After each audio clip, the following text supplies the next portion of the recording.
It's good day to brew, baby. What is up, YouTube? It's your boy Millsy. Back with Talking Matter, back for another episode of Millsy Brews, the show where I brew version 1.0 deck list of the commander in front of us in my quest to brew the magic world. You know the motto, baby, it's ABB, always be brewing, and that's what we're back to do today. The deck list is going to be down in the description for you below, as well as I'd really appreciate if you could interact with the video, like, comment, subscribe, consider checking out the links in the description. The Discord has been popping lately, and I'd love for you to come join. Today, we're continuing through Martyr Week, and today we're talking about the first of the two new decks we're going to brew around the new Neriv Heart of the Storm. Of course, the first of two commanders for Neriv. This is the first one. Tomorrow we'll do the commander deck version. But Neriv is a 4-mana 4/5 spirit dragon with flying. It says if a creature we control that entered this turn would deal damage, it deals twice that much damage, it said. Neriv is such a fun ability, and I think there's a lot of ways to take advantage of Neriv, and I think that we're going to try to do two ways to make it just on theme for the Mardu. Myriad, an ability that takes creatures and allows you to make copies of them attacking, and just making tokens and attacking creatures. I think when we're doing that on attack and getting into attacking, it's going to make our creatures harder to jump block, harder to deal with, and just overall going to get more damage from it. I want to say a quick thank you to the channel members. Thank you so much for supporting the channel. If you're interested in checking out all our videos just a little bit early for just $1 a month, check it out down below. But I think Myriad is probably one of the quick and easiest ways to take advantage of this because it takes what is probably already going to be a really good creature and make it even better. We've got a couple ways we can accomplish this. Duke, Alder, Raveguard, who we did a commander deck for on the channel yesterday, and Ironwell Forger can both hand out Myriad until end of turn.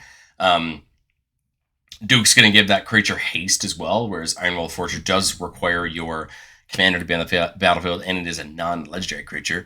The new Mardu Siegebreaker is kind of interesting. When it comes in, you can exile up to one other target creature you control until it leaves the battlefield, and then whenever it attacks, you get a copy of that thing tapped and attacking that opponent. It's a very interesting ability. It requires the right creature, but I think if you pick the right creature, it can be really fun and useful against your opponents.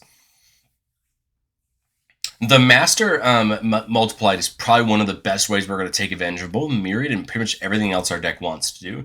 It says the Ledge rule doesn't apply to creature tokens you control. Perfect. That means we can give Myriad to our legendary creatures like Neriv and go absolutely top tier with its ability. But the second one's pretty fun too. Triggered abilities you control cannot cause you to sacrifice or exile creature tokens you control.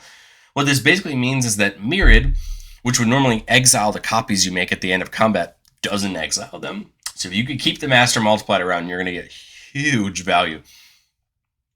The thought, right, is if you could give Neriv Myriad while you have the Master Multiplied out, you're getting 2 more copies of Neriv, and those 2 copies are actually dealing times 2 times 2 times 2 the damage, right? Because each of them is going to double the damage dealt and just lead to a huge upside. Either way, I mean, it is just going to keep your Myriad copies around for more attacks every turn. Playtest Elves and Legion Loyalty both give us ways to give either a single creature or all of our creatures Myriad, just leading to more value and hopefully more damage. There's a lot of different choices we can make for Myriad targets specifically. I wanted to try to keep the Mardu theme if I could on our creatures, and I decided just show off 3 red dragons that I think are well worth their weight in Myriad. Gold Lust Triad is a creature that already has Myriad, but if you give something Myriad twice, each Myriad will trigger off separately, and whenever it hits a player in combat, you get to make a treasure. So, already a good ability in net treasures, but with Neriv out, this is each of those copies that come in are going to be dealing for 8 instead of 4, a good hard hit. Goldspan makes a treasure whenever it attacks or becomes the target of a spell. So unfortunately, the Myriad triggers of Goldspan are not going to get you a treasure, but he will allow all treasures to sack for 2 mana instead of 1. And Goldspan, again, is just a great dragon. It's a great body, and just like the Gold Lust Triad, you know, you're talking about 8 damage for those copies. And then the red dragon is a really nice Myriad target. Whenever it comes in, it deals 4 damage to each opponent. So on your Myriad, you're just dealing 8 damage to each opponent on the copies, and then again, it's another 4/4 dragon that's going to hit hard. I think the other thing we can really take advantage of are a couple of these creatures that give creatures a buff and haste whenever they come in. So both Enduring Courage and Ogre Battle Driver give a creature +2/+0 haste when they come in. This is an important ability because We want our creatures to be attacking the turn they come in, right? Obviously for Neriv's ability, but also this means every token we're going to make on our future slides, when we talk about making tokens on attack, are going to get that buff. Then we do have something like Gimli's Reckless Might, which just gives all of our creatures haste, and whenever we attack, if we're attacking with power 8 or greater, we have 8 or greater among all our creatures, we can have a creature fight something. The important thing about giving creatures haste is if you're looking to take extra combats, which is something this deck can do, and we do have a little bit of in the deck, any token you make that comes in tapped at attacking doesn't normally have haste. So if you untap all your creatures and attack again, they're not going to be able to do it.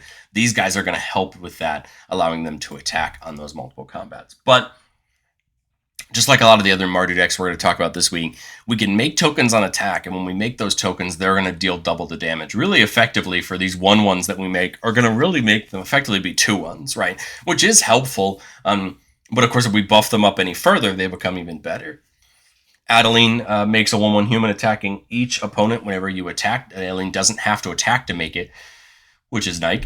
Anax Strike Leader, as long as it or your commander is attacking, makes a 1/1 goblin attacking everybody, and you could sack it to give all your tokens indestructible, which is a nice ability depending on what's going on the board state. A Nimpakal grows a counter every turn as long as you're attacking with one or more non-gnome creatures, and makes a bunch of gnomes tapped and attacking where X is the number of counters on it. Again, just a way to make some of these 1/1 creatures attacking our opponents. Of course, we want to show off that new mobilize mechanics. We have Bone Cairn Butcher here with Mobilize 2, but he has the great ability to give all of our attacking tokens Death Touch, including our Myriad tokens. So that's great, allowing our tokens to not only deal double damage, to be even less of a profitable for our opponents to block. Caesar is probably good in any deck that's making tokens and wanting to attack. Whenever you attack, you could sacrifice another creature. When you do, you can make 2 new creatures tapped at attacking, draw a card, and lose a life, or have it hit a player for damage equal to the number of tokens you control. You get to pick 2 of those. Caesar's a great commander in its own right. We covered it a little bit earlier this week on the channel, and I think it just does nothing but help this deck in dealing out damage, drawing cards, or just making a couple more attackers. Delina's a really fun one and a pretty awesome target for Neriv. Whenever it attacks, you choose a target creature you control, roll a d20. On a 1 to 14, you get a copy of it, except it isn't legendary, and you exile it at the end of combat. And on a 15 to 20, you create one of those tokens and do it again. My reasoning for Neriv is that Neriv just says double the damage, so another Neriv would mean quadruple, and you just go up from there. Right, just getting lots and lots of damage for anything that hits, because remember, Neriv buffs everything that came in this turn, meaning that, 2 Nerivs plus a board full of, tokens being made on attack is just more damage, right? More things that our opponents have to deal with. Othari's a pretty fun attacker. Whenever it attacks, you get an experience counter, then make a number of 2/2 rebels equal to that tapped at attacking. Again, here we go, allowing it to have all those come in, and at minimum they're going to be hitting for 4, right, with Neriv. And then Othari has haste and lifelink, so it could potentially get you some more life back. But you could pay 4 mana and tap an untapped rebel to get Othari back from the graveyard if it dies, allowing you to take advantage of attacking again. Remember that you keep the experience counters. The experience counters don't all go on Othari, they go on you, meaning that Othari could take advantage of you having more and more of them every turn. Redoubled Stormsinger is a card I expect to see in a lot of these Mardu tokens decks going forward. Whenever it attacks, for each creature token you had that entered this turn, you get to get a tapped attacking copy of it. Again, you have Stormsinger go off last, making a copy of all the Myriad and other things we've made this turn, and allow them to hit this turn. Zergo Thunderous Decree makes 2 mobilized tokens on attack, and then stops your warriors from getting sacrificed, so it allows them to attack another turn, right, and just have a bigger board state for us. And you're going to see them mobilize across many cards in our deck. But as far as just adding some more value on top, there's more ways that we could take advantage of wanting creatures to come in this turn. You have things like All Out Assault, giving all of our things +1/+1 and Death Touch. If you think about it, even on a 1/1, that's 2 more damage, right, with Neriv out. And does give you an extra combat the turn it comes down. But again, Death Touch on all of our creatures is just huge. It really is going to make our opponents think about chump blocking or where they're going to block. Cathar's Crusade, whenever a creature comes in, put a counter on each creature you control, going to have our board state get really out of hand, and it only takes really one good turn with Cathar's Crusade to completely change a game. And then Windcrag Siege, the new enchantment, we really want that Mardu side. If a creature attacking causes a triggered ability of a permanent we control to trigger, it goes off an additional time. Obviously, this has nothing to do with Neriv's ability because Neriv only cares about its damage, but it does matter for so many of the things that we have that care about our creatures attacking. Mobilize, all the other things we talked about, Myriad. There's so many things that Windcrag's Siege doubles, and it's important that we take advantage of it. But I've said it before on the show, and I'll say it again. No deck's ever complete. This is my version 1.0 shot at Neriv. I think in testing, there's a lot of things I'd want to learn. First off, are there other creatures we want to give Myriad to? I really had thought about Fanatic and Mogus. When it comes in, it deals damage to each opponent equal to our Devotion to Red. Our Devotion to Red's going to be pretty good most of the time. I thought Mogus could be fun. This card could be fun to help deal out some damage. Dolmen Gate always makes a ton of sense in decks where you're attacking. Preventing combat damage would be dealt to our attacking creatures. But I just couldn't find a spot in the budget for it, even though I really like the card. And then Rite of the Raging Storm just sounded fun. Creatures named Lightning Rager can attack us or planeswalkers we control, and at the beginning of each player's upkeep, that player makes a 5/1 creature named Lightning Rager, has trample, haste, and get rid of it at the end of the turn. I really like this card for us specifically because it's then effectively a 10/1. It isn't because the way that it would work is the damage you assign gets doubled. With trample and damage doubling and dealing damage in combat, it's not going to effectively be a 10/1. Most of the time, what's probably going to end up happening is someone's going to chump it with a 1/1. You'll assign 1 damage to it, and then you'll trample over for 4 doubled to 8. But I still think it could be really fun to give things to your opponents, have them start attacking each other while getting some value for ourselves. But let's do what we love to do on the channel so much and get into our playtest. Remember, the goal of playtest on our channel is not to find magical Christmas land. It's not to show off our best plays, but it's to get ourselves into some game scenarios and understand how do we set up our board state and how do we function our deck. Here we're keeping a 3-lander with a Talisman, so we've got enough mana for Neriv. We've got a Generous Gift for some removal, and then we've got a Painful Truth for some card draw, and we've got Othari. So we just only need 1 more mana to get up to Othari. And Othari is really nice because those Rebels being 2/2 hitting for 4 is a whole lot better for 1/1s hitting for 2. I think we'll play the Savai Triome in turn 1. There's pretty clearly nothing else we're going to do. Here on turn 2, we could play that Shattered Landscape if we want, but I kind of like the idea of going into this Talisman. It gives us just some more options next turn. There we see a Swamp. So I've got 2 options this turn. I can go into Shattered Landscape and get Neriv in. I could play Enduring Courage to set up some more creatures next turn. I could, go crack this for the land and do something like Painful Truths to draw a couple more cards. The truth is I can't get into anything this turn, but I really want to get into Othari next turn. So I think I'm going to go ahead and Neriv this turn. And then here on our next turn with 5 mana, I like Othari. And the reason is because we get to make 1 Rebel this turn. That's right, our experience is going to go up to 1, and we get to make 1 Rebel. And remember, that Rebel is now hitting as a 4 damage, and this is gaining a 6 life back this turn.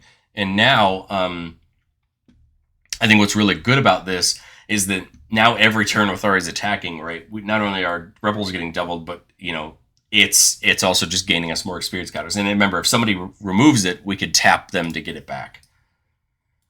So here on turn 5, 6 mana, we're a couple off that Legion Loyalty. I like the idea of Urabrask. Basically just having our opponent's things come in tapped, right? Stopping them a little bit. We could go for something like Enduring Courage to buff these Rebels even more. If you think about it, they would come in as 4/2s that would then double up for damage, which I feel like is really good. Go to combat. We can attack with Neriv as well. There's no reason not to, right? It's in the air. But again, now these are 4/2s that get their damage doubled. This one doesn't, but these 2 do, right? And now they're potentially 8 damage, and we're just getting ourselves into a really nice scenario where we're getting damage through. At that point, all we'd have to worry about is our... would we have needed this? I guess we could have cracked that. That would have made this come in untapped, right? But, hey, that's okay. We didn't do it, which is fine. 7 mana, though. I mean, Urabrask seems right. We could Painful Truths and see we get into. Draw X cards on those X life, where X is the number of colors. We could put 3 into it. Leave us with 4 mana. I like the idea of Zergo. Sign and Blood to draw more. Just try to get into that land for next turn if we want to, would be my thought. And now we do. We are guaranteed to get, something like Legion Loyalty. If we wanted next turn, we could get the Rosette, I believe, down this turn. Doesn't equip this turn, but when it equips, you make a token, and then all your creatures get menace. Again, huge when you're making all these tokens each turn. And then now, just make more rebels, and I think we're just in good shape here. If we make it to next turn and our board's still here, you just equip the Rosette to, like, Neriv, and now we're just in great shape. Our creatures let menace and getting their damage doubled, and I think we're just outputting exactly what we want to. Let's get into playtest number 2. A 4-lander with Soul Ring ain't a bad way to start. We get Ishin to double up on those attack triggers and the Stormsinger to double up on the counters. I can swamp into Soul Ring. I have no way to get Strike Leader down turn 2. Right, so I guess we'll go Grain and Cairns into Delina. And wait, Delina could potentially, my thought here is play Neriv and go ahead and try to copy it when Delina attacks. So we're going to roll a d20. We get a 12, which is just, one copy of Neriv. But the really nice part about Neriv this turn is it didn't come in, so it can't attack. But this copy of Neriv is now getting its damage dealt, it's doing twice that damage twice, so it's doing 4 times, right? 16 instead of 4 if it hits in the air. And now we've just got this nice thing going on with Delina, right? Now I think it makes a ton of sense to get Ishin down. The problem is if I do that, I'm playing nothing else. So my colored sources, right? I need all 3 of these to get my 3 colors. But I think that's all right because Delina gets to go off twice, right? 9, so that's just 1 copy of Neriv. And then 1 more copy of Neriv, so now everything's times 8, right? So these guys are huge threats in the air, right, because of these Nerivs. And I think this specifically is where I think Neriv is really dangerous, and is going to be one of those commanders that's going to catch people off guard, because both of these are now dealing 8, 16, 32 damage. They're not our commanders, but they're in the air, and it's just brutal. These guys are still attacking, which is okay, but the point is these guys are just down. It's brutal on our opponents. And if there's anybody left, right, we could get the Stormsinger down now. Oh, it doesn't have haste. That's right. I guess play the Stormsinger, hold up the duty. Attack again. 1 Neriv. Another Neriv. And again, same thing, just brutality. I think this is the high upside, would be a way to double up Delina and just... I mean, Delina's got to live the combat, but truthfully, like, it doesn't really matter. You only need really 1 of these turns, I think, to really, really take advantage. And we also now have that duty to protect Delina in case someone tries to block it and kill it. Well, let's get into playtest number 3. Keeping a 2-lander, a little awkward because we don't have the white, but we do have a lot of things once we get there. So I think if we don't top a land, what we do, I was going to say, I think I'd just go ahead and shatter for a... If I shatter for a white, I actually can't get voice down, can I? My thought was to shatter for a plains, go ahead and sack it, but the problem now is neither of these come in untapped. So we ideally would need an untapped land, and we luck into 1 for the voice. The voice is great, allows us to mobilize 2, and an opponent can't cast spells on our turn. My thought there is just trying to we'll do this so the summit can come in untapped and get the infantry shield down, being able to mobilize potentially more. We get attack if we want to, but on turn 3, I think it's a dangerous attack. We need 2 to equip the infantry shield. If I attack the shield, it's a 1/3 with menace that gets to make 4 or 3 total. I think Neriv makes more sense. We could attack this turn with the voice if we want to, but I'm worried about on turn 4 it just getting blocked and killed. As we come into turn 5, I like putting the shield on Neriv. It's a nice big creature that should be able to, right, really take advantage. We could, like, big score first to make an extra treasure, basically, and just get a couple more cards in my hand. 3 mana, 2 to equip it. We got 1 mana left. I thought there was just a net an extra mana, but again, now this is making 4 of these warriors that are all dealing 2, right? A little bit clunky still, but I think we're getting there. Now, pretty obviously, we go for the Cathar's Crusade, and we had a treasure left, so we use it for the Anok now. Now the Anok can protect our tokens. Not that it matters too much since it's all mobilized. But we attack, right? That strike leader actually coming in gives these all a buff, right? That's why we did it after. So now you're making 5 mobilized ones instead of... Hold on a second. Whenever it attacks, make X where X is its power. If I attack and I put Neriv on the bottom, if I put his ability on the bottom, let's say I do the Anok first, make 3 goblins, and these all get 3 tokens, right? 3 counters, right? Then I do Voice of Victory next, making the 2 warriors. Giving these all 2 tokens. My wonder here is, can I game this to get the most off of Neriv? And then Neriv triggers, making me 10 warriors. And then all of them get 10 counters, and they're getting doubled. I'm pretty sure how that works with Cathar's Crusade. And I think now this is a 2021 with Menace in the air. I mean, could just potentially knock someone out with all these tokens, right? And I think it's a little Christmas landy, but like it just goes to show you what even a more simple, game plan can work for, even when you get something like Cathar's Crusade on your side. Let's go one more playtest. Keep it a 4-lane with that Battle Driver, Othari, and Gold Lush Triad. So a very interesting start. Play the Orchard. Yeah, we'll hope that our opponents have one of our colors. If they do, then if they have a white, then we could do this and hit it all. If they have that, we do this, right? So let's just say they are in white, so we could play this Mardu Ascendancy. My whole point is just getting something down here in turn 3. Turn 4, I like the... Oh, well. Yeah, if they don't have a red, let's just say they do for the purposes of the Orchard, just helps out. We'll get the Battle Driver in, just so we can make it a little bit better next turn. Oh, we could have done Neriv instead. I feel like that makes more sense, right? Because that way we go into the Othari, and Othari makes us a Rebel.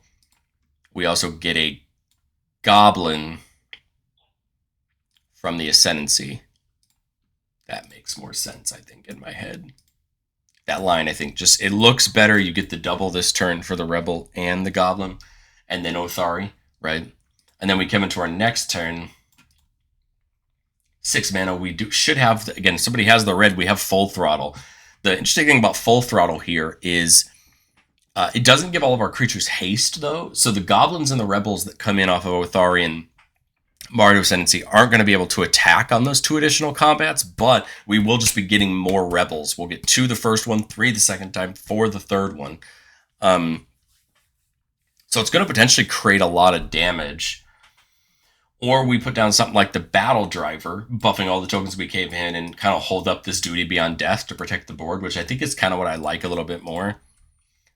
Make 2 Rebels, make a Goblin. They're now all 4/2s, 3/1s. We keep this up just to protect the board, can give our creatures indestructible, put a counter and everything, and then just attack out. And the reason I think the Battle Driver makes more sense ahead of time is that if our plan now is to Full Throttle, this gives all the tokens that come in haste so that they can re-attack on the Full Throttle, and they still get this benefit because they came in this turn, right? So they're kind of getting triple the benefit from Neriv, right? And this is why I think this haste is so important from the Battle Driver, the Enduring Courage, when you're making tokens like this in combat, because then you can use them, right, turn over turn. I'd love to know, what do you think of the new Neriv? I called it Myriad because I think that's kind of what the deck's trying to do a little bit, but like truthfully, the deck's trying to do a lot of things. I will tell you straight up, in all of the Mardu decks I brewed for this week, if I wasn't in on Caesar and I wasn't playing Caesar, I think I'd be playing this deck. I think this deck looks like a ton of fun. I think it has everything I kind of want from a Mardu deck, but does it a little bit differently.